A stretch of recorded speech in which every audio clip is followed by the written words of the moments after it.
Alors, nous voilà à la dernière étape et la dernière vidéo qui parle de la création de cartes en ligne. Alors, la première des choses, on doit se connecter dans le site QG Cloud par notre compte.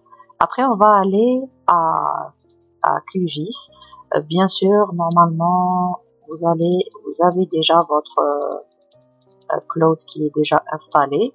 Moi, je me suis déjà mise en ligne, donc vous devez vous connecter et on va commencer notre travail.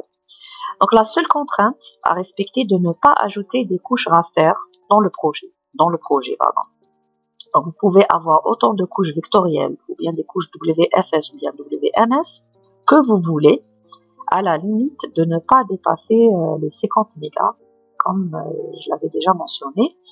Alors, moi, je vais prendre l'exemple qu'on avait déjà créé dans Torrent, si vous vous rappelez. Sinon, je vais vous laisser la vidéo qui permet la création de cette couche KML via Google My Maps dans la boîte de description. Donc, je vais ajouter cette couche qui est une couche vectorielle.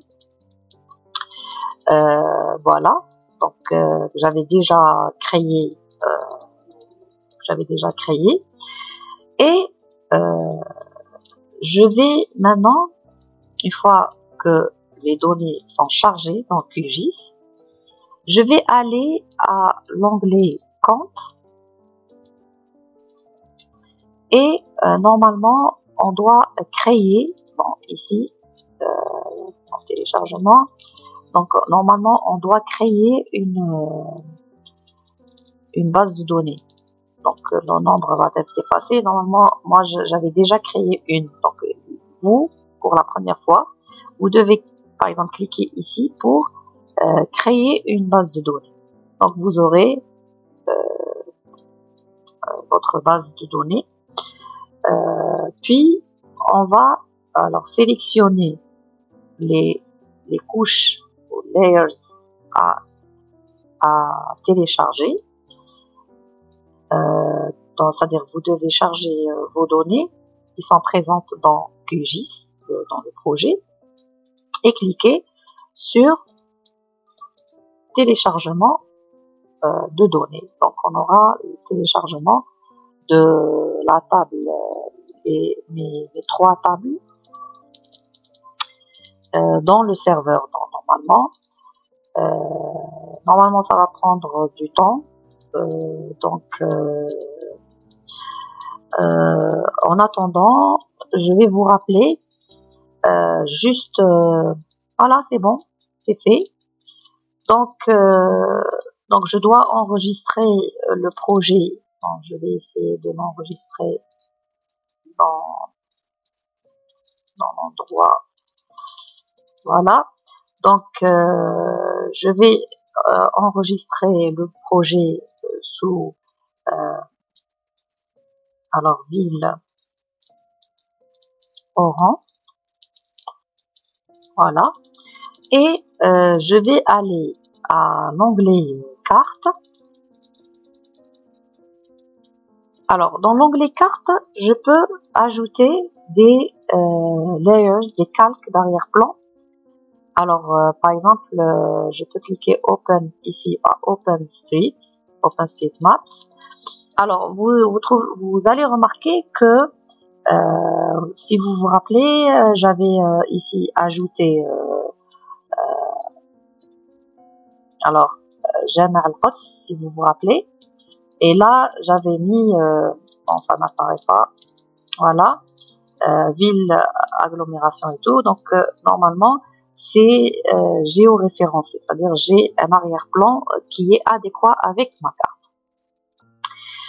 Je vais juste vous parler des autres services qui ne marchent pas normalement si vous n'avez pas une clé API Key pour charger le background layers from QGIS Open Layers plugin.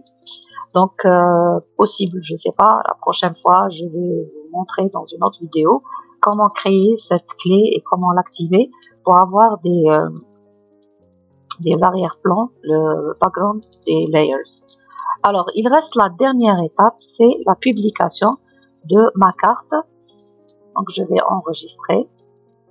Et la dernière étape, c'est d'enregistrer, voilà, d'enregistrer ma carte. Et voilà ma carte avec le lien qui est déjà publié. Donc, si je clique ici, je trouve ma carte qui est déjà publiée, que je vais partager, par exemple, que je vais vous laisser aussi dans la boîte de description. Donc ici, vous allez pouvoir zoomer, afficher le contenu de chaque layer. Par exemple, je peux ne pas, c'est-à-dire visionner ce layers, ajouter, modifier, sinon visionner, voir plutôt le fond de carte, etc. J'ai aussi le WMS que je peux copier et utiliser comme je vous ai déjà parlé. Voilà, on achève la fin de la vidéo et la fin de la création d'une carte en ligne. Donc si mes vidéos vous plaisent, n'hésitez pas à liker mes vidéos et s'abonner. Et à la prochaine vidéo. Je vous remercie.